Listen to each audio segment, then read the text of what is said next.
اللہ الرحمن الرحیم۔ اسلامی ہجری سال مکمل ہونے کو ہے اور نیا سال شروع ہونے والا ہے۔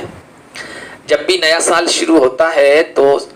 لوگوں کے اندر ایک تجسس، خاص طور پر سوچنے سمجھنے والوں کے ذہنوں میں یہ سوال پیدا ہوتا ہے کہ اسلامی کیلنڈر اور جنتری کا آغاز یا اس کی نسبت ہجرت کی طرف کیوں کی گئی ہے؟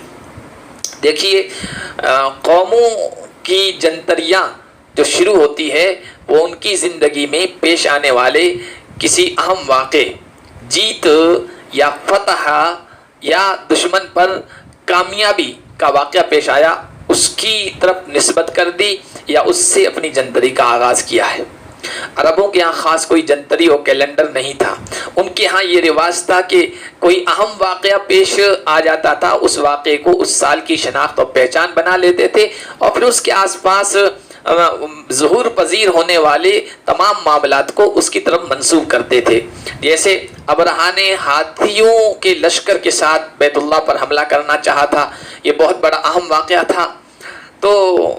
اللہ کے نبی صلی اللہ علیہ وسلم کب پیدا ہوئے؟ سیرت کی کتابوں میں آپ پڑھیں گے کہ عام الفیل، اس لیے کہ واقعہ اہم تھا، مشہور تھا۔ اسی طرح عربوں میں اہم واقعات پیش آئے ہیں تو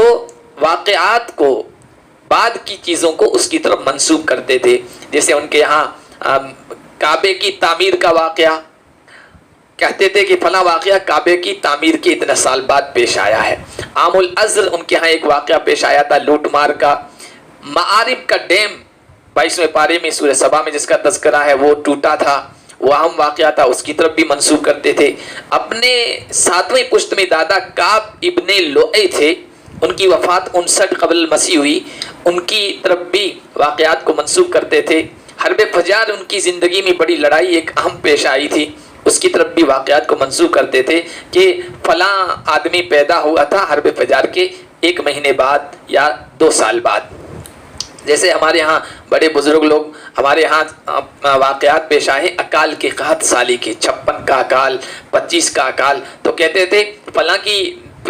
پیدائش 56 کے اکال کے 1 سال بعد ہوئی ہے اور فلاں اہم واقعہ 25ویں کی 61 سالی کے 2 سال بعد پیش آیا۔ اللہ کے نبی صلی اللہ علیہ وسلم کے زمانے میں بھی یہی رواج رہا اور دور صدیقی بہت مختصر تھا، اس میں بھی ایک نئے اسلامی کیلنڈر یا اسلامی جنتری مرتب کرنے کی طرف دھیان نہیں گیا، شاید اس وجہ سے کہ وہ لوگ تاریخ بنانے کے عمل میں مشغول تھے، تاریخ لکھنے کی طرف ان کی توجہ نہیں گئی۔ حضرت عمر رضی اللہ تعالیٰ عنہ کا دور آیا تو آپ کی خلافت میں اسلامی مملکت کی حدود وسیع ہوئی، فتوحات حاصل ہوئی اور ایک منظم نظام حکومت کا بنا، خاص سیکریٹریٹ بنا، محکمے قائم ہوئے، شعبے قائم ہوئے۔ حضرت عمر رضی اللہ تعالیٰ عنہ نے ایک مرتبہ کوئی آرڈر جاری کیا، خط لکھا حضرت ابو موسیٰ اشعری جو ان کے گورنر تھے ان کے نام۔ ان کے پاس جب خط پہنچا انہوں نے پڑھا تو دیکھا کہ اس میں تاریخ درج نہیں ہے۔ واپس جواب دیا کہ امیر المومنین آپ کا آرڈر پہنچا ہے، خط پہنچا ہے، میں تشویش میں مبتلا ہوں کہ اس کو کب نافذ کرنا ہے اور آپ کے یہاں سے یہ کب جاری ہوا ہے، اس لیے ہماری کوئی تاریخ جنتری ہونا چاہیے۔ یہ مشورہ حضرت عمر رضی اللہ تعالیٰ عنہ کو یہ مشورہ پسند آیا اور انہوں نے اپنی شورا بلائی، مشورہ لیا، رائے آئی کہ حضور کی بعثت سے، بعض رائے کہ حضور کی پیدائش سے اور مختلف واقعات سے ہماری تاریخ کا آغاز ہونا چاہیے، اس کی طرف نسبت کرنی چاہیے۔ حضرت عمر کا معمول تھا کہ حضرت علی رضی اللہ تعالیٰ عنہ سے سب سے بعد میں رائے لیتے تھے اور اکثر و بیشتر ان کی رائے پر فیصلہ فرمایا کرتے تھے۔ حضرت علی نے کہا کہ امیر المومنین، دنیا کی قومیں اپنی جنتریوں کا آغاز، اپنے کیلنڈر کی نسبت ان کی زندگی میں پیش آنے والی اہم کامیابی، فتح اور دشمن پر غلبے کی طرف کرتی ہے، اس سے آغاز کرتی ہے۔ ہم وہ قوم ہیں جو دنیا میں پانے کے لیے نہیں بلکہ اللہ کی راہ میں قربان کرنے کے لیے آئے، ہمیں آخرت میں پانا ہے، اس لیے ہماری تاریخ میں جو سب سے بڑی قربانی ہے اس کی طرف ہماری جنتری کی نسبت کر دی جائے اور ہمارے کیلنڈر کا آغاز اس سے کیا جائے۔ اور ہماری سب سے بڑی قربانی وہ ہے جب میرے اور آپ کے پیارے آقا جناب محمد مصطفیٰ صلی اللہ علیہ وسلم کو کعبہ کی در و دیوار، کعبہ کے صحن، حرم مکی کو چھوڑنا پڑا اور آپ یہاں سے روانہ ہوئے۔ قربانی سب سے بڑی یہ تھی۔ قربانیاں تو پہلے بھی دی جا رہی تھی، عزت کی قربانی، آبرو کی قربانی، مال کی قربانی، جان کی قربانی، جذبات کی قربانی، جوانی کی قربانی۔ حضرت سمیہ کا خون اس دھرتی پر بہایا گیا تھا، حضرت خباب کو ستایا گیا تھا، حضرت خبیب پر ظلم کے پہاڑ ڈھائے گئے تھے، حضرت بلال پر ظلم و ستم کی حد کر دی گئی تھی، اور حضرت فاطمہ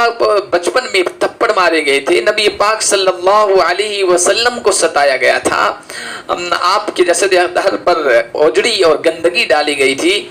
آپ کے صحابہ کو شیب ابی طالب محصور کر کے سوشل بائیکاٹ کیا گیا۔ یہ سب قربانیاں تھی، لیکن سب سے بڑی قربانی یہ تھی کہ بیت اللہ ہر طرح کا ظلم و ستم سہ کر جب حضور بیت اللہ پر آتے تھے، نظر دوڑاتے تھے اور ملتزم سے چمٹتے تھے اور حجر اسود کو بوسہ دیتے تھے اور مقام ابراہیم نگاہوں کے سامنے آتا تھا، سارا ظلم بھول جاتے تھے اور سارے ستم فراموش کر دیتے تھے۔ ان چیزوں کو دیکھ کر حضور کو ان سے بڑی نسبت تھی، بڑی محبت تھی۔ جب ابراہیمی اور اسماعیلی ان یادگاروں کو چھوڑنے پر حضور مجبور ہوئے تو یہ سب سے بڑی قربانی تھی۔ اسی وجہ سے آپ تاریخ میں پڑھیں گے کہ جب حضور یہاں سے نکل رہے ہیں تو ہجرت کرتے ہوئے ہر 2 قدم پر رک رہے ہیں، پیچھے دیکھ رہے ہیں، آنکھوں میں آنسو ہیں، آنکھوں میں آنسو روا ہیں اور کہتے جا رہے ہیں ما اطیبک من بلد وما احبک الی ولولا ان قومک اخرجونی ما خرجت منکی، تو کتنا پاکیزہ شہر ہے، تو مجھے کتنا محبوب ہے، تیری قوم مجھے یہاں سے نکلنے پر مجبور نہ کرتی کہ میں تجھے چھوڑ کر کبھی جاتا نہیں۔ حضرت علی نے کہا امیر المومنین سب سے بڑی ہماری قربانی کا واقعہ یہ ہے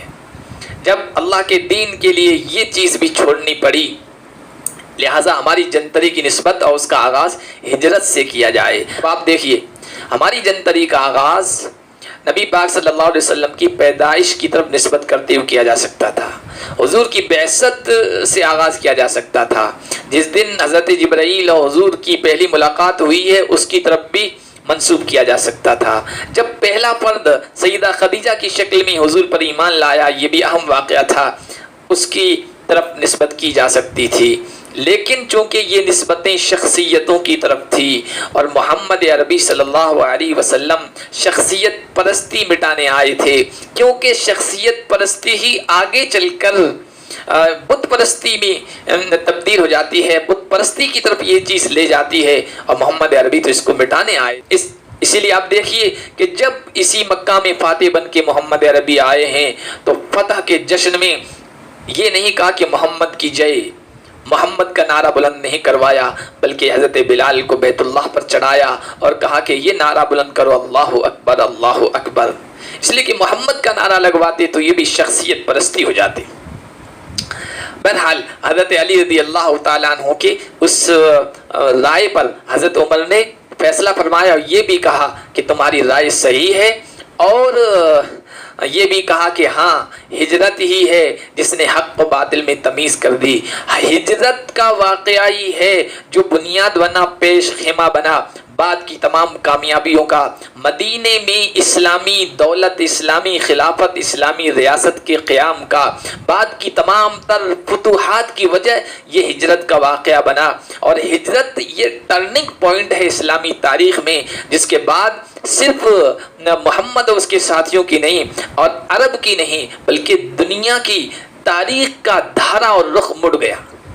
یہ عام واقعہ تھا، اس لیے اس کی طرف نسبت کی گئی۔ اس سے معلوم ہوا کہ ہمیں بھی نیا سال شروع ہو تو اپنے اندر اللہ کے دین کے لیے،